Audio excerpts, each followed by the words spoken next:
In this video, I'll be explaining two of the main reasons why I see most people fail at Amazon KDP, so check out this full video.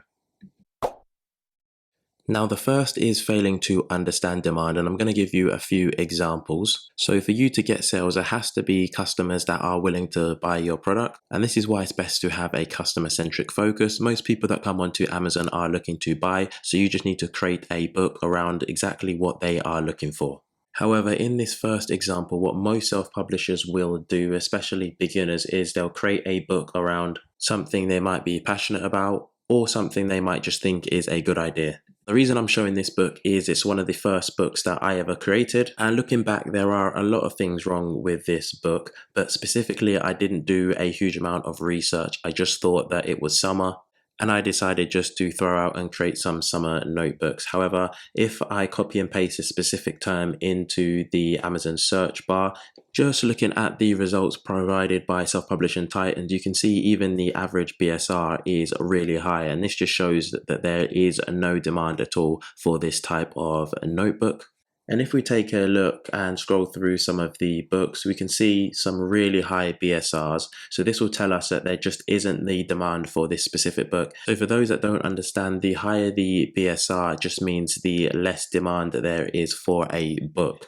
Now, if I knew this at the start, then it would have saved me so much time in publishing in niches that there just isn't the demand for. So the second example is those that chase after trending hot niches. And whilst there is money to be made from this, it won't produce you a sustainable income. You can find yourself earning hundreds or even thousands in one month and then nothing in the next. Now, a recent example of this is around the coronation of King Charles, which was a huge event in the UK. And we can take a look at the Google Trends and just see the amount of interest over time. And the closer it got to the event, which was held on May the 6th, we can see how much the interest spikes up, and it actually reaches 100, which represents peak popularity. Then afterwards, we see a huge drop in interest from May the 7th onwards. And then the more we go on, we start to see the interest completely die out. So why am I showing you this? It's because I created a book exactly for this event. And what's interesting is if you look at both of the graphs, you'll see how identical they are,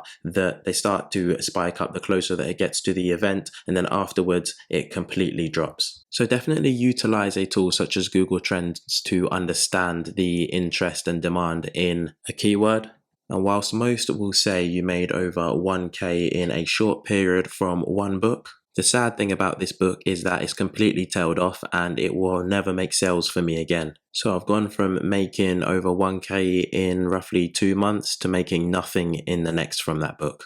And looking for these trending niches is kind of like a wild goose chase. You always need something new, something fresh to come up, otherwise you're just not going to make an income. Now, it's not to say that if a huge event or opportunity does come up that you shouldn't go for it. It's more to say that it's just not a sustainable way to build a business, which leads on to the next example. So for me, instead of chasing niches I think people might be interested in, or trending niches that might have huge profits, I actually try to focus on niches that I am interested in, but they have a consistent level of interest and demand over time. And this will mostly be your evergreen niches. So if we look at this book, initially when I published it, it didn't make me hardly anything, but since then it's consistently made me between $200 to $600 a month. And if I put the specific keyword into Google Trend, there is a consistent amount of interest over time. And there's also very low BSRs within the niche on Amazon. So I have a few of these books that make me a consistent amount of income each month. And I believe that it's the best way to build a sustainable income with Amazon KDP.